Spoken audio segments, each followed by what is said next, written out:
Joining me now, Lawrence Greenspon is the lawyer representing Kimberly Pullman. Hi, Mr. Greenspon. Good to see you again. Same here. Can you shed any light on how this came to be? I know this is something you've been active in for a number of years. How did these two individuals end up being brought back to Canada? I got a phone call this morning at 4:30 in the morning from the RCMP calling on behalf of Kimberly Pullman, who's a client of mine. Ms. Shui is not. Kimberly Pullman was at that time at the Montreal airport and had been taken out of the camp and flown to Montreal. I was advised that she was going to be arrested for a peace bond, and I then had the opportunity to speak to her at length. And then she was to be taken to British Columbia, where she's from, and appear before a justice of the peace. And at that point, it was the expectation. It was told to me was that she would be allowed to be released on a recognizance with certain conditions. Has that happened? That's in the process of happening. I know that she's in British Columbia, and any minute now she'll be processed before a justice of the peace and released. And what does the peace bond mean? Like, what does that? Well, how does that restrict her release? It's very commonly used when we have matters of domestic assault, where the man is charged with common assault, and the matter is resolved by way of a peace bond. A peace bond essentially is a contract that the person enters into with the court to keep the peace and be good behavior, usually for a period of 6 months or a year. And there may be some other conditions attached to it. And it's outside of the criminal charge process, so the person doesn't have a criminal record and there's no actual criminal charge that's laid against them. So what should we infer from the fact that the other woman who was repatriated was charged with terrorism-related offenses, and your client has not been?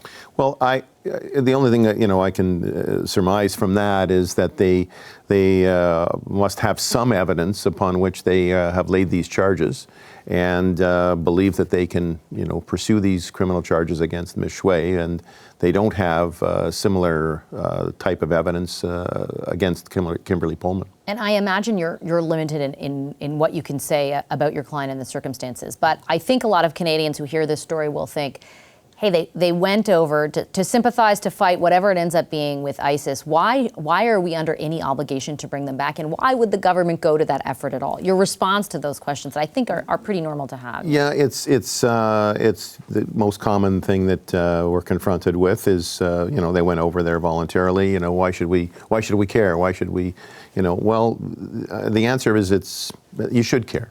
And when Canadians are anywhere in the world, and in this case, we're talking about starting with innocent children, then with women or men who are being held, in this case, for more than 3 years, in absolutely abominable conditions in detention camps, tents, with no fresh water or proper food or anything of that kind, and men being held in prisons that would make our prison system look sick.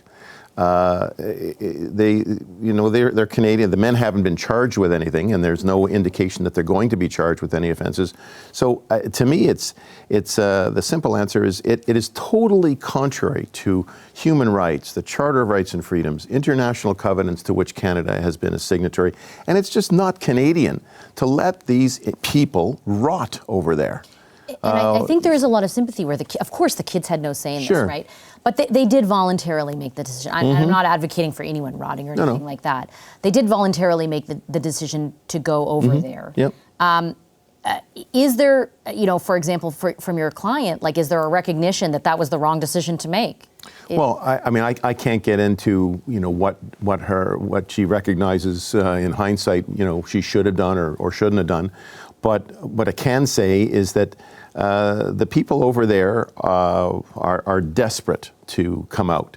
Kimberly Pullman has some serious health problems. That's the likely reason that she's been repatriated. But all of the children and the women and certainly the men have various levels of serious health conditions.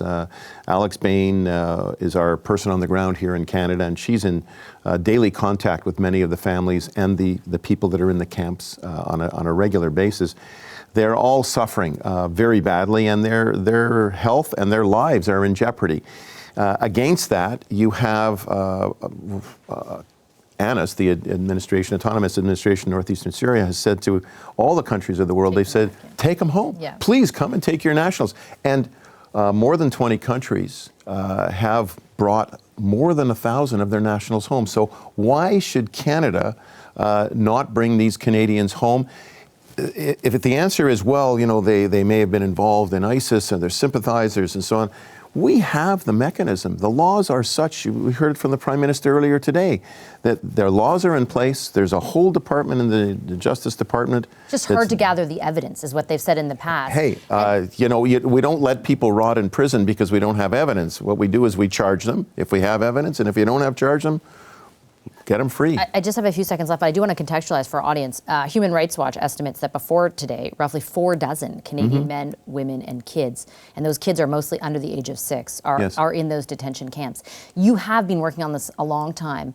Does this move by the government, does it feel like it's based on the individual nature of the case, or do you think there is the possibility, the probability that they will start bringing more Canadians? Yeah, my mother was here. She'd say, from your mouth to God's ears. That's what she'd say. This is some glimmer of hope for the Canadian men, women, and children that are in the detention camps and the prisons. And we can only hope that this is the first of many. That said, it's who knows what the Global Affairs Canada is going to do, and we are planning on proceeding to the federal court on December the 5th and 6th in an effort to try and convince the court that Global Affairs Canada on our behalf, on all our Canadians' behalf, can do better, and they can do the right thing and bring our Canadians home. Okay, Mr. Greenspon, I'll leave it there. I appreciate you coming in for the discussion. Thank you. Pleasure. Lawrence Greenspon.